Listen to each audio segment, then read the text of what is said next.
It all began innocently enough. My wife, Clara, had been working at a marketing firm for several years. Her boss, Mark, was a well-respected figure in the industry, known for his charm.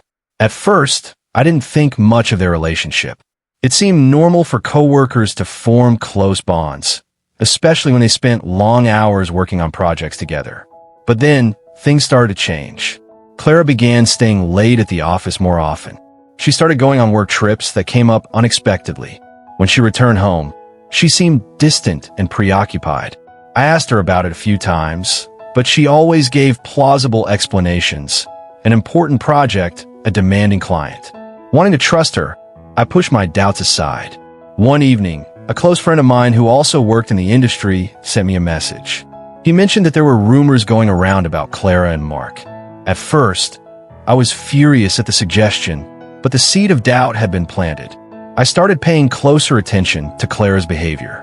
Soon, the signs became clear. Secret phone calls, sudden excuses to step out during dinner, and constant texting.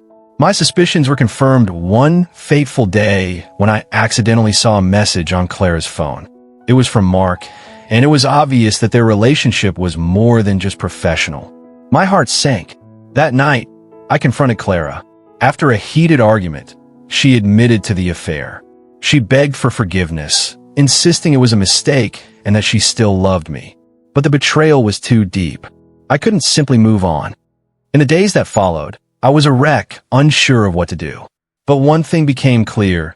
I wanted revenge, not just for myself, but for the humiliation I felt. Ending the marriage wasn't enough. I wanted Mark to pay for what he had done. I began researching the company's policies and local laws. To my surprise, I discovered that Mark's actions could have serious legal consequences. He had violated multiple company policies by engaging in an affair with a subordinate. I also had grounds to sue him for emotional distress and interference with my marriage. I gathered as much evidence as I could. Emails, messages, and even testimonies from some of Clara's colleagues who were aware of the affair. With everything in place, I filed a lawsuit against Mark. It wasn't just about the money. It was about exposing him for the manipulative person he truly was.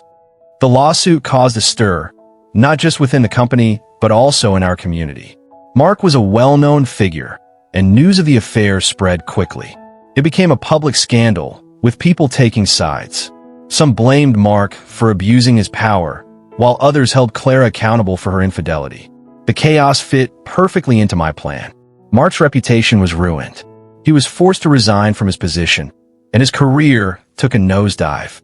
No one in the industry wanted to associate with him anymore.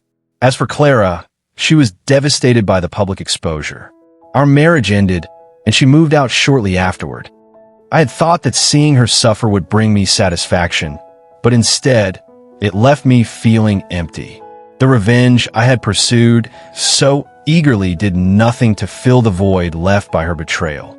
The lawsuit was eventually settled out of court, and although I received a substantial sum, it didn't change the fact that my marriage was destroyed. In the end, I realized that revenge, while momentarily satisfying, did nothing to heal the pain. It didn't restore the trust or love that had been lost. It couldn't erase the memories of what we once had or the future we had envisioned together. It was a hollow victory, one that left me feeling more alone than ever. The story of Clara and Mark became a cautionary tale, a reminder of how quickly things can fall apart when trust is broken. It was a sad conclusion to what could have been a beautiful life together, but also taught me a lesson about the futility of revenge and the importance of healing and moving forward, even when it's the hardest thing to do.